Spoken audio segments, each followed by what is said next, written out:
ఓం అస్మద్గురుభ్యో నమః. శ్రీరంగసింహగిరిదేశికపాదసేవా ప్రాప్తాఖిలద్రవిడవేదరహస్యజాతం శ్రీగౌతమాన్వయజం ఆశ్రితభాగధేయం గోపాలదేశికమహం శరణం ప్రపద్యే. కౌశికాన్వయసంజాతం వెంకటార్యతనూభవం వేదాంతాచార్యసత్శిష్యం ఉడయవర్లుమహం భజే. శ్రీమద్ వెంకటరంగార్య శిష్యం సచ్చిష్యసేవదిం శ్రీలక్ష్మణార్య విబుధం సంశ్రయే ధీవిదీప్తయే. ఓం అస్మద్గురుభ్యో నమః. భాగవత గోష్ఠికి దాసోహాలు సమర్పిస్తూ మనం తిరువాయిమొഴി దివ్య ప్రబంధంలో 4వ పదిలో 3వ తిరువాయిమొഴിలో 3వ పాసురంలో ప్రవేశించాం. ఈనాడు అన్ని పాసురాలు చాలా అద్భుతమైనటువంటి పాసురాలే. ఈ పాసురంలో ప్రత్యేకత ఏమిటంటే జగత్ సృష్టి అనేటువంటిది ఎలా జరుగుతుంది. ఇది చాలా విజ్ఞాన శాస్త్రమయమైనటువంటి విషయాన్ని నమ్మాళ్ళవార్లు మనకి ఒక దృశ్యంగా ఒక చక్కటి పాఠం చెప్పినట్లుగా అందంగా మనకి తెలిసేలాగా చిన్న చిన్న పదాలతోటి పాసుర రూపంగా అందించారు. ఇది సర్వాత్మభావం, జగదాకార భావాన్ని ఈ పాసురంలో ఎలా చెప్పారో ముందుగా పాసురాన్ని అనుసంధానం చేసుకుందాం. ఏకమూర్తి, ఇరుమూర్తి, మూండ్రు మూర్తి, పలమూర్తియాగి, ஐந்து பூதமாய் இரண்டு சுடராய் அருவாகி, நாகமேரி நடக்கலலுள் துயின்ற நாராயணனே, உன்னாகம் முற்றும் அகத்து அடக்கி ஆவி அல்லல் மாயத்ததே. ఏకమూర్తి, ఇరుమూర్తి, మూండ్రు మూర్తి, పలమూర్తియాగి. చాలా అద్భుతమైనటువంటి పాసురం అండి ఇది. ఇందులో సృష్టి క్రమాన్ని ఎలా వివరించారు అనేది ముందు ప్రతిపదార్థాన్ని చెప్పేసుకుందాం. ఏకమూర్తి, ఈ జగత్ కారణత్వానికి ఆధారభూతుడైనటువంటి స్వామి, అంటే ఈ జగత్తే శరీరముగా కలిగినటువంటి స్వామి, జగదాకార స్వరూపుడు. ఆయన ఒక్కడే పరబ్రహ్మం, శ్రీమన్నారాయణుడు ఒక్కడే ఉంటాడు కాబట్టి ఏకమూర్తి. మొట్టమొదటి రూపము భగవత్తత్వము.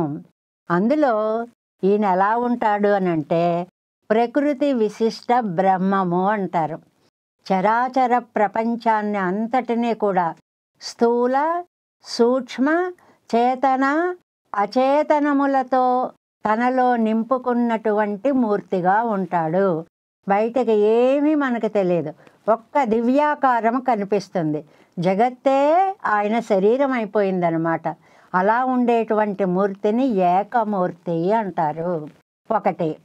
తర్వాత ఇరుమూర్తి, ఆ ఏకమూర్తి రెండుగా మారతాడండి. అది మూల ప్రకృతి ఒకటి, మహాన్ మహత్తు అనేటువంటిది ఒకటి. ఇలా రెండు భాగాలుగా, అవి రెండు తన శరీరాలుగా కలవాడవుతాడు. ప్రతి భాగాన్ని కూడా మనం జాగ్రత్తగా ఎలాగ అన్వయించుకోవాలంటే ఎన్ని రూపాలు మారినా అన్నీ తనకి శరీరంగా కలవాడు అవుతాడు. జగదాకారత్వం అనే పాయింట్ని మనం మర్చిపోకుండా ఉండాలి. అప్పుడు ఏమైంది, ముందు ఒకటిలో నుంచి ప్రకృతి మహాన్ రెండు రకాలు. అందులో మూండ్రుమూర్తి అంటే అందులో మహాన్నులోంచి 3 అహంకారాలు బయలుదేరతాయటండి. అవి సాత్విక అహంకారం, రాజస అహంకారం, తామస అహంకారం అని మళ్ళీ 3 మూర్తులుగా మారతాయి. పలమూర్తియాగి 3 అయిపోయిన తర్వాత ఇంకా అబ్బో ఎన్ని రూపాలో చెప్పలేము, అనేక రూపాలు. ఆ అనేక రూపాలు ఏమిటనేవి మనకు ఒక్కొక్కటే వివరణ ఇస్తారు.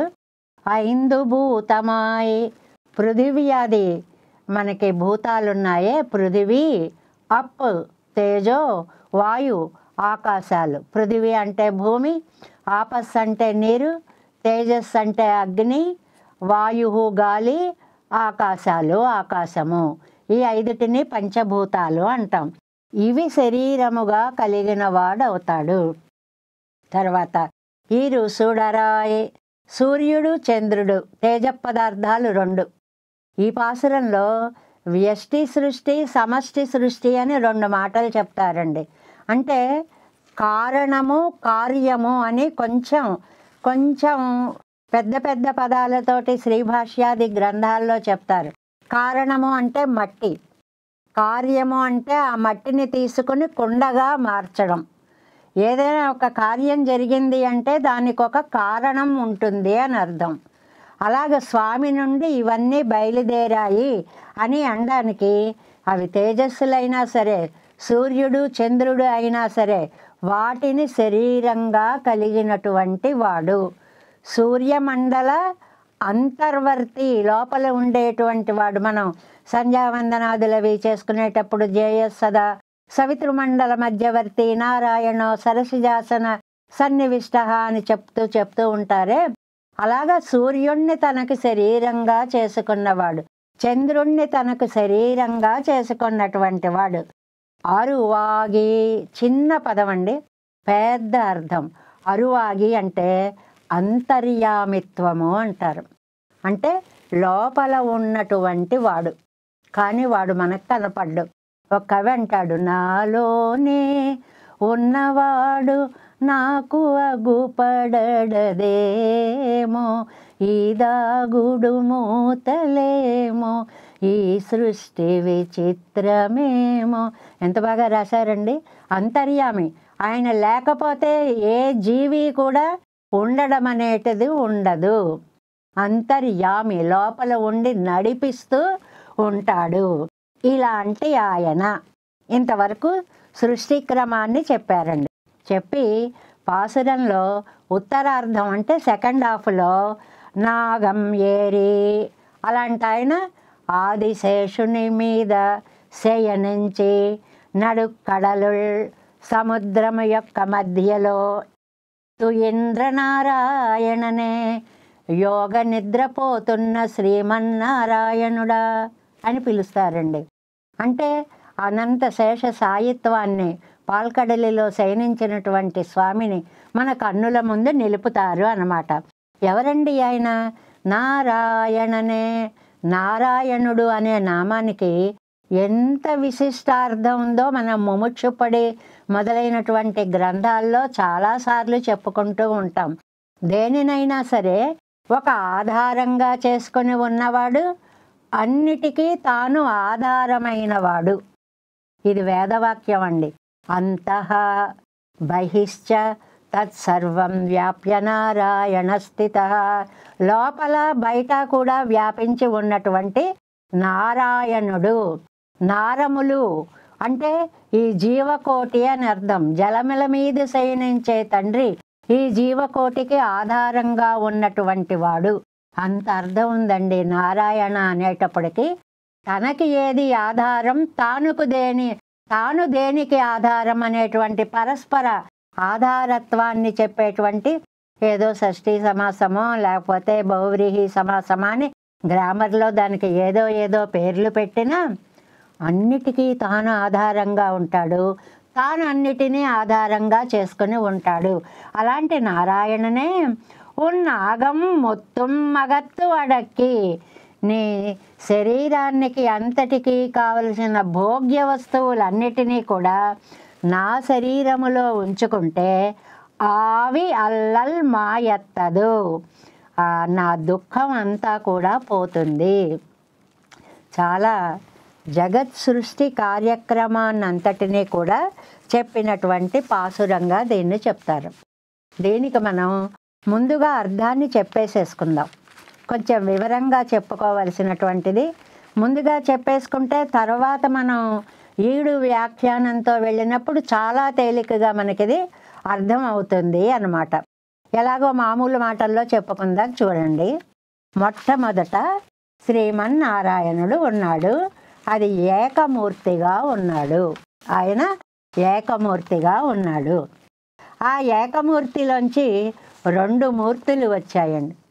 ఒకటి ప్రకృతి, 2 మహాన్ అంటే మహత్తు అంటారు. సృష్టి ఎలా ఏర్పడిందో ఆ రహస్యాన్ని చెప్తున్నారు ఇక్కడ మనకి. ఒకటి ప్రకృతి, 2 మహాన్ అనే 2 రూపాలుగా వచ్చాయండి. అందులో ప్రకృతి ఒక్కటే 4 అవస్థలుగా మారిందండి. ఈ ప్రకృతిలో ఇన్ని అవస్థలలో స్వామి లోపల ఉన్నాడు అనేది మర్చిపోకూడదు. ఏమిటా 4 అవస్థలు? అవిభక్త తమస్సు, విభక్త తమస్సు, అవ్యక్త తమస్సు, అక్షర తమస్సు అనేటువంటివి 4 తమస్సులు. ఇదేదో మ్యాథమెటికల్గా చెప్తున్నట్లుగా ఉంటుంది, కానీ సృష్టి వ్యాపారాన్ని ఆయన ఎంత నిర్మాణాత్మకంగా చేశాడు అనేటువంటిది ఈ పాసురం మనకి చెప్తుందన్నమాట. ఏమిటి? అవిభక్త తమస్సు, విభక్త తమస్సు, అక్షర తమస్సు, అవ్యక్త తమస్సు. 4గా ప్రకృతిని 4 చేసేశారు. ఈ ఏ ప్రకృతి అనుకోండి, ఏలో 4 భాగాలు వచ్చేసాయి. ఇంకా బి ఉందండి మహత్తు. ఈ మహత్తులోంచి 3 అహంకారాలు బయలుదేరాయండి. ఆ 3 సాత్విక అహంకారం, రాజస అహంకారం, తామస అహంకారం. 3 రకాల అహంకారాలు. అయితే ఈ 3 కలిసి మళ్ళీ 21 భాగాలు అయ్యాయండి. ఎలాగో ఎంత క్లియర్గా చెప్తారంటే, మనకి సాత్విక అహంకారం ఉందనుకోండి, ఇది ఏంటంటే మనలో 10 ఇంద్రియాలు ఉన్నాయి. మనస్సు వాటికి హెడ్, 11వ ఇంద్రియం. 11 ఇంద్రియాలు ఉన్నాయండి మనలో. 5 జ్ఞానేంద్రియాలు. ఈ కళ్ళు, కాళ్ళు, చేతులు ఇవన్నీ జ్ఞానేంద్రియాలుగా ఉంటాయి. ఈ ఘ్రాణము వీటిని గ్రహించేటువంటి శక్తులన్నిటినీ కూడా మనం 5 ఇంద్రియాలుగా తీసుకుంటే 5 కలిసి 10 ఇంద్రియాలు. ఈ 10 ఇంద్రియాలకి హెడ్ మనస్సు అండి. మనస్సు వాటిని నడిపిస్తూ ఉంటుంది. అక్కడి నుంచి మనకి ఆర్డర్ లేకపోతే ఇవేవి యాక్టివేట్ అవ్వవు. ఇవన్నీ కూడా సాత్విక అహంకారంలోంచి బయలుదేరతాయి. ఏవి 5 మళ్ళీ ఒక్కసారి మనం చక్కగా హాయిగా వివరంగా చెప్పుకుందాం. ఏ 5? జ్ఞానేంద్రియాలు 5, కర్మేంద్రియాలు 5, మనస్సు 1. అక్కడికి 11 అయ్యాయి. జాగ్రత్తగా లెక్క పెట్టుకోవాలి. 11 ఇంద్రియాలు అయ్యాయి. ఈ 11 ఇంద్రియాలు దేనిలో నుంచి, దేనివల్ల అవి పని చేయగలుగుతున్నాయి? సాత్విక అహంకారం వల్ల బయలుదేరతాయి. అసలు ఏమిటండి ఈ మాటలు? సాత్వికం ఏమిటి, రాజసం ఏమిటి, తామసం ఏమిటి అంటే ప్రతి మనిషిలోనూ ఈ 3 అవస్థలు ఉంటాయండి. మనందరిలో ఈ 3 అవస్థలు ఉంటాయి. సాత్విక అవస్థ అంటే మనస్సు చాలా నిర్మలంగా ఉండడం, ఎప్పుడు కూడా ఏ బాధని కూడా వ్యక్తం చేయక్కరలేని ఒక శాంతి స్థితిలో ఉండడం అన్నమాట. దీన్ని సాత్విక స్థితి అంటారు. కొంతమందికి చూడండి, మహనీయులకి ఎలాంటి పరిస్థితుల్లోనూ కోపం రాదు. అంటే వాళ్ళలో సాత్విక దశ ఉన్నత స్థాయిలో ఉత్తుంగంగా ఉంది అని అర్థం అన్నమాట. రెండవది రాజస దశ. రాజసం అనగానే కోపం వెంటనే వచ్చేస్తుంది. ఏమన్నా కోపమే, అడిగినా కోపమే, అడక్కపోయినా కోపమే, మాట్లాడినా కోపమే, మాట్లాడకపోయినా కోపమే. ఈజీగా రియాక్ట్ అవ్వడం అన్నమాట. ఇది రాజస దశ.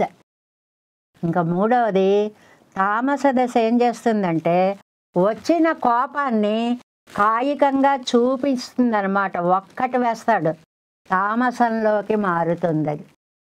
అంటే నేను బాగుండాలి, నాకు ఉండాలి, మిగిలిన ప్రపంచం ఏమైపోయినా సరే అనేటువంటి లోభాది గుణాలన్నీ భగవద్గీత చాలా అద్భుతంగా మనకు అందిస్తుందండి.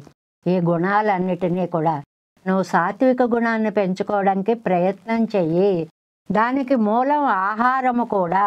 నువ్వు తీసుకునే ఆహారము రకరకాలుగా మారి చిట్ట చివరికి అది మనస్సుగా మారుతుంది. ఆ మనస్సులోంచే నీకు సాత్విక, రాజస, తామస గుణాలు పుడతాయి అనేది అద్భుతమైనటువంటి గీతా ప్రబోధం. మన జీవనయానం ఎలా ఉండాలో చెప్తుంది. అడుగడుగున భగవద్గీత ఉత్తమ గ్రంథం. అలాంటి అహంకారాల్లో మొదటిది సాత్విక అహంకారంలో 5 జ్ఞానేంద్రియాలు, 5 కర్మేంద్రియాలు, 1 మనస్సు, 11 ఇంద్రియాలకి హెడ్ సాత్విక అహంకారము. అది అయిపోయింది. రెండోది రాజసం ఉంది, ఇది మధ్యలో ఉంది. ఇదేం చేస్తుందంటే అటు సాత్విక అహంకారానికి ఇటు తామస అహంకారానికి కూడా చేదోడు వాదోడుగా ఉంటుంది. తన మీద ఏ బాధ్యత పెట్టుకోదు, మధ్యలో ఉండి ఇరువైపులా ఉపకారం చేస్తూ ఉంటుందన్నమాట. మరి తామస అహంకారం దగ్గరికి వచ్చేటప్పటికి ఈ తామసాహంకారము మళ్ళీ అనేక రకాలుగా మారుతుంది. ఎన్ని రకాలుగా మారుతుంది? వీటికి పేర్లు కూడా మళ్ళీ వేరే వేరే చెప్పారండి. సాత్విక అహంకారానికి వైకారికము అని పేరు పెట్టారండి. రాజస అహంకారానికి తేజసము అని పేరు పెట్టారండి. అలాగే తామస అహంకారానికి భూతాదికి సంబంధించినది అని పేరు పెట్టారండి.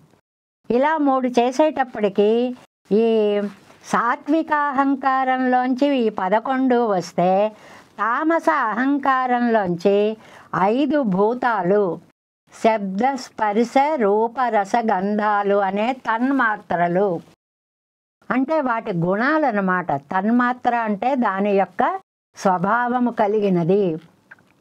పంచభూతాలు అంటారంటే ఏమిటండి? పృథివీ, అప్పు, తేజో, వాయు, ఆకాశాలు, ఇవి 5. ఈ 5టికి 5 గుణాలు ఉన్నాయండి. వాటిని తన్మాత్రలు అంటారు. అంటే శబ్దం ఉందనుకోండి, శబ్ద గుణకం ఆకాశం, ఆకాశానికి శబ్దాన్ని గ్రహించే శక్తి ఉంది. ఇవాళ మనం నడుపుతున్నటువంటి ఈ సైంటిఫిక్ అడ్వాన్స్మెంట్ అంతా ఆకాశం వల్లనే జరుగుతోంది. ఎందువల్ల? అది శబ్దాన్ని గ్రహించగలిగినటువంటి శక్తి కలిగినది. శబ్ద గుణకం ఆకాశం, అది తీసుకుంటుంది ఆ శబ్దాన్ని అంతటినీ కూడా. కాబట్టి 5 భూతాలు అంటే పృథివీ, అప్పు, తేజో, వాయు, ఆకాశాలు. ఆ 5టికి కూడా ఆకాశం నుంచి గుణాలు వెనక్కి తీసుకుంటే శబ్ద స్పర్శ రూప రస గంధాలు 5, 10 అయ్యాయండి. అంటే అహంకారం మహత్తు అనేటువంటిది 3 భాగాలైతే మొదటి భాగమైనటువంటి సాత్విక అహంకారంలోంచి 11 వచ్చాయి. 11 ఇంద్రియాలను ఏకరూపంగా చెప్పుకుందాం. 5 జ్ఞానేంద్రియాలు, 5 కర్మేంద్రియాలు, 1 మనస్సు, 11. రెండవది కామ్గా ఉంది. మూడవ దాని దగ్గర నుంచి 10 వచ్చాయండి. 5 పంచభూతాలు అంటారు. 5 వాటి లక్షణాలు తన్మాత్రలు అనేటువంటివి మనకి శబ్ద స్పర్శ రూపరస గంధాలు 10. 11, 10 కలిపితే 21 ప్రత్యేకం అహంకారాల నుంచి పుట్టినటువంటివి. అంటే మహాన్ అనే దాని నుంచి పుట్టినటువంటివి. అక్కడికి 21 అయ్యాయి. ఆ 21 అయిన తర్వాత అసలు మూల అహంకారము, మహాన్ను, ప్రకృతి, బాగా మూలం ప్రకృతి, ఈ 3 కలిపితే 24 అయ్యాయి. 25వ వాడు జీవుడు. జీవుడికి మకారము అని పేరుండి. మకారార్థో జీవ. మనం ఆ అష్టాక్షరి మహామంత్ర వైభవాన్ని తెలుసుకున్నప్పుడు అకార ఉకార మకార ఇతి అని చెప్పినప్పుడు ఆ అంటే భగవంతుడని, మా అంటే జీవుడని మనకి తేలికగా తెలియడానికి ఈ మకారం 25వ అక్షరము అన్నారు. అంటే తెలుగు అక్షరాలు ఉన్నాయనుకోండి, కాఖ గఘ ఇఞ, చాచా జాజ ఇణి, టాటా డడ్డన, తాతాడన, పాప బాబ మా. 5 5 25. 25వ అక్షరం మా అనేటువంటిది జ్ఞానమూర్తి అయిన జీవుణ్ణి చెప్తుంది. 26వ అక్షరం పరబ్రహ్మతత్వాన్ని చెప్తుంది. ఈ 26వ అక్షరం అనడానికి ఎన్నిలం వరం అని తర్వాత మన గ్రంథ వ్యాఖ్యానాలలో 26 అనగానే నన్నేనా పిలిచారు అని భగవంతుడు వస్తారు అని సరదాగా వ్యాఖ్యానాలు కూడా చేస్తూ ఉంటారన్నమాట. కాబట్టి ఇప్పటికి 26 తత్వాలు అయ్యాయి. ఇది మనం మనస్సులో నాటుకుపోవాలి అంటే ఒక్కసారి అనుకుంటే చాలు. మొట్టమొదటిది ఏకమూర్తి ఒకడు, అందులోంచి ఇరుమూర్తి ప్రకృతి మహాన్. అందులో ప్రకృతి ఒకటి, 4 భాగాలు అవిభక్త తమస్సు, విభక్త తమస్సు, అక్షర తమస్సు, అవ్యక్త తమస్సు. వీటిని గురించి మనకి ఏమిటండి తమస్సు తమస్సు, చీకటి చీకటి, ప్రకృతి ప్రకృతి అంటున్నారంటే మనకి ఇక్కడ వ్యాఖ్యానంలో ఇస్తారు 4 అవస్థలు. ఈ 4 అవస్థలను ఒక విత్తనంతో పోలుస్తారండి. మనం ఏదైనా తీసుకుని భూమిలో ఒక విత్తనం పాతి పెట్టామండి, అది భూమిలో ఉంది, మనకు కనపడదు. ఆ విభక్త సెపరేట్ చేయలేం, లోపల ఉంది, దాన్ని అవిభక్త తమస్సు అంటారు. అందులో నుంచి అది కొంచెం పైకి రావాలని కాస్త విభక్తం అవుతుంది, కొంచెం కనపడుతూ అలా ఉంటుంది, దాన్ని విభక్త తమస్సు అంటారు. ఆ తర్వాత దాన్ని నీళ్లు పోసామనుకోండి, ఆ విత్తనం పగిలి అందులో ఉండేటువంటి భాగము పైకి వచ్చే ప్రయత్నం చేస్తుంది, దాన్ని 3వది అక్షర తమస్సు అంటారు. 4వది చిన్నది పైకి వస్తుంది, అవ్యక్త తమస్సు అంటారు. ఈ పోలికతోటి మనం ఈ చీకటిని, సృష్టిని ఎలా ఎలా ఎలా కొంచెం కొంచెం కొంచెం బయటకు తెస్తున్నాడు, ఇవన్నీ తనలో నుంచి స్వామి బయటకు తెస్తున్నాడు. మరీనండి చెప్తారు, ఇది ఎక్కడ సాధ్యమండి ఇలా చేయడం? దీనికి పూర్ణనాభి అంటారు, సాలె పురుగుని ఉపమానంగా చెప్తారు. ఇంత పురుగండి అది, దానికో ఇల్లు కట్టుకోవాలనిపించింది, ఓ మూల చేరింది, తనలో నుంచి ద్రవాన్ని దారం రూపంగా బయటికి తీసుకొచ్చింది. ఆ దారం ఏకంగా ఏదో ఉండడం కాదు, అందంగా అందంగా సాలెగూడెం చూడండి, మధ్యలో ఒకటి, నిలువుగా ఒకటి, అందమైన గూళ్ళు కడుతుంది. ఎంత పురుగు, ఇంత పురుగు, గట్టిగా ఊస్తే పడిపోయేంత పురుగు. ఈ పురుగుకి ఇంత సృష్టి వద్దనుకుంటుంది అనుకోండి, దాన్ని అంతటినీ లోపలికి లాగేసుకుని ఇంకో చోటుకు పోతుంది మళ్ళీ అది. అలా వద్దు అనుకున్నప్పుడు స్వామి దీన్ని అంతటినీ తనలో లీనం చేసుకుంటాడు. అలాగ ఈ తమస్సు అనేటువంటిది 4 రకాలుగా ముందు తనలో ఉంచుకోవడం, సృష్టికి ఉన్ముఖం అంటే రెడీ అంటారు చూడండి, రెడీ అవ్వడం, కొంచెం మొదలు పెట్టడం, తర్వాత విశ్వరూపాన్ని ధరించడం. ఇలాగ 4 అవస్థలుగా ఉంటుంది ప్రకృతి అనేటువంటిది. అటువైపు పెట్టండి. బిలో మహత్తులోకి వచ్చాం. ఈ మహత్ ఏం చేస్తుంది? ఎంత సృష్టికి కారణమైందో చూడండి. మహత్తు 3 అహంకారాలుగా మారింది. సాత్విక అహంకారం, రాజస అహంకారం, తామస అహంకారం. అవి ఊరుకున్నాయా? సాత్వికం ఏం చేసింది? నేను 11ంటికి ఆ అధీనమైనటువంటి 11 ఇంద్రియాలను అధీనంలో పెట్టుకున్న దాన్ని అని ప్రకటించింది. వేటిని ప్రకటించింది? 5 జ్ఞానేంద్రియాలు, 5 కర్మేంద్రియాలు, 1 మనస్సు. ఇవన్నీ కలిపి సాత్విక అహంకారం వల్ల లోకంలో సృష్టింపబడినటువంటివి. రాజసాహంకారం అటు ఇటు సాయం చేస్తూ ఉంటాను అంటుంది. అది ఎక్కువ బాధ్యత పడదు. తామసాహంకారం దగ్గరికి వచ్చేటప్పటికి నాకు ఉంది శక్తి, చూడు, పంచభూతాలను సృష్టిస్తున్నాను, పృథివీ, అప్పు, తేజో, వాయు, ఆకాశాలు. మనం సమాసం కోసం ఈ ఆర్డర్లో చెప్పుకున్నాం కానండి, వెనక నుంచి ముందుకు చెప్పాలంటారు. పృథివీ, అప్పు, తేజో, వాయు, ఆకాశాలు. ఆకాశ, వాయు, అప్పు, తేజ, అప్పు, పృథివీ అలా రావాలి. అలా చెప్పుకుంటేనే వాటి తన్మాత్రల ఆర్డర్ కూడా సరిపోతుందన్నమాట. ఆకాశం అనగానే శబ్ద, ఆ వెనక నుంచి అలా వస్తే 5టికి 5 కరెక్ట్గా సరిపోతాయి. తేజస్సు, స్పర్శ, ఒక్కొక్కటే చెప్పుకుంటూ రావడమే, అలా మొత్తం చెప్పుకుంటూ రావడమే. పృథివీ, అప్పు, తేజో, వాయు. వాయువు, స్పర్శ రెండవది. తేజస్సు, పృథివీ, అప్పు, తేజో. శబ్ద, స్పర్శ, రూప. తేజస్సుకు రూప. 5టికి 5 కరెక్ట్గా సరిపోతాయండి. ఇవి 10 ఒక గుణము అని. సాత్వికాహంకారం 11, ఈ తామసాహంకారం 10, 21. ఈ 21కి మూల ప్రకృతి, మహత్, అహంకారం 3 కలపాలి, 24. ఆ 24కి జీవాత్మతత్వము 25, పరమాత్మతత్వము 26. దీనిని పాసురంలో 2 పాదాల్లో ఏకమూర్తి, ఇరుమూర్తి, మూండ్రుమూర్తి, పలమూర్తియాగి ఐందు భూతమై ఏం చెప్పారండి అంత అందంగా. వారు చెప్పడం ఒక ఎత్తు అయితే మనకి ఇంత చక్కటి వ్యాఖ్యానాన్ని అందించినటువంటి మహానుభావులకి ఏమిచ్చి రుణం తీర్చుకోగలం? ఇంత సృష్టి ప్రక్రియ ఉందా అనేటువంటి దాన్ని మనం తెలుసుకోవాలి అన్నమాట. ఇందులో ఈ 3 అహంకారాలకి కూడా పేర్లు కూడా మనం చెప్పుకున్నాం. సాత్వికానికేమో వైకారిక తేజస్సు అని పేరండి, వైకారికము అని పేరు.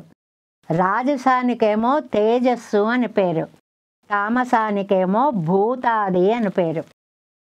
ఇన్నిటినీ తనకు శరీరంగా కలిగిన వాడు మొట్టమొదటి ఏకమూర్తి, ఒకే మూర్తిగా కలిగిన వాడు. అంటే ఈ పంచభూతాల వరకు చెప్పేదేమో సమష్టి సృష్టి అంటారండి, తర్వాత నుంచి చెప్పేది వ్యష్టి సృష్టి అంటారు. దీన్ని మళ్ళీ కొంచెం వేదాంత భాషగా మాట్లాడుకుంటే కారణము, కార్యము అంటారు. పంచభూతాల దాకా ఉండేటువంటిదేమో కారణం, అవి మిగిలిన వాటిని సృష్టించగలవు. తర్వాతది కార్యము, చంద్రాదులు 2 కాంతులు అనేటువంటివి ఇవి వేరే సృష్టిని చేయడం కాదు, ఇది వ్యష్టి సృష్టి. వీటన్నిటికీ ఈయన ఏం చేస్తాడండి? అంతరాత్మగా అనుప్రవేశిస్తాడు. ఇది ఎంత సైంటిఫిక్గా, ఎంత కష్టమైన పనో ఆలోచించండి. అనేన జీవేన ఆత్మనా అనుప్రవిశ్య నామరూపే వ్యాకరవాణి. వీటన్నిటిలోకి జీవుడితో సహా జీవునికి అంతరాత్మగా నుండి తాను ప్రవేశిస్తాడు. అలా ప్రవేశించేటప్పటికి వాటికి ఒక నామము, వస్తుత్వము, నామత్వము 2 రూపాలు ఏర్పడతాయి. ఇది ఈ వస్తువు, ఇది ఇది, ఇది ఇది, దాని పేరిది, దాని పేరిది, దాని పేరిది. ఇలా వస్తుత్వ, నామరూపత్వ ఈ 2టిని ఏర్పాటు చేస్తాడు అని. అలాంటి జీవుణ్ణి శరీరంగా చేసుకున్న పరబ్రహ్మ స్వరూపము యొక్క సృష్టి కార్యాన్ని ఇవాళ స్వరూప ఆవిర్భావం ఎలా ఉంటుంది అనేటువంటి విషయాన్ని ఈ పాసురంలో మనం చెప్పుకోబోతున్నాం. ఇలాంటి మూర్తి ఏం చేస్తాడు? వెళ్ళి క్షీరసాగరంలో అనంతాళ్వాన్ మీద శయనిస్తాడు, పడుకుంటాడు. ఎంత కష్టం చూడండి. 7 జగములు బొజ్జలో దాల్చిన స్వామి ఒక ఆదిశేషుడి మీద పడుకుని ఉండడము అనేటువంటిది, యోగ నిద్ర అనేటువంటిది ఈ జీవుడికి ఊహిస్తే ఊహకి అందే విషయమా? ఆపో నారా ఇతి ప్రోక్తాహ అంటారండి. నీళ్ళకి నారా అని పేరండి. తర్వాత జీవుడికి కూడా నారములు అని పేరు, జీవులకు కూడా. కాబట్టి ఇలాంటి దాన్ని వాటిని ఆధారంగా చేసుకున్నటువంటి వాడు కాబట్టి నారాయణుడై క్షీరార్ణవంలో శయనించి ఉండేటువంటి స్వామి అనేటువంటి దాన్ని ఈ పాసురంలో చెప్పబోతున్నారు అని మనం ముందు ఒక కథ చెప్పుకున్నట్లుగా చెప్పేసుకున్నాం. దీన్ని మనం పాసురంగా ఈడు వ్యాఖ్యానంగా చెప్పుకుంటే ఎలా ఉంటుంది అనేటువంటి దాన్ని ఇప్పుడు చూడబోతున్నాం అన్నమాట. మరొక్కసారి పాసురం. ఏకమూర్తి, ఇరుమూర్తి, మూండ్రుమూర్తి, పలమూర్తియాగి ஐந்து பூதமாய் 2 சுடராய் அருவாகி நாகம் ஏறி நடுக்கடலுள் துயின்ற நாராயணனே உன்னாகம் முற்றும் அகத்து అడక్కి ఆవియల్లల్ మాయత్తదే. ఇలాగా ఈ పాసురంలో చెప్పినటువంటి సృష్టి కార్యక్రమ వివరాన్ని, భగవంతుని యొక్క జగదాకారత్వాన్ని మనం రేపు వ్యాఖ్యానంలో చక్కగా తెలుసుకుందాం. జై శ్రీమన్నారాయణ.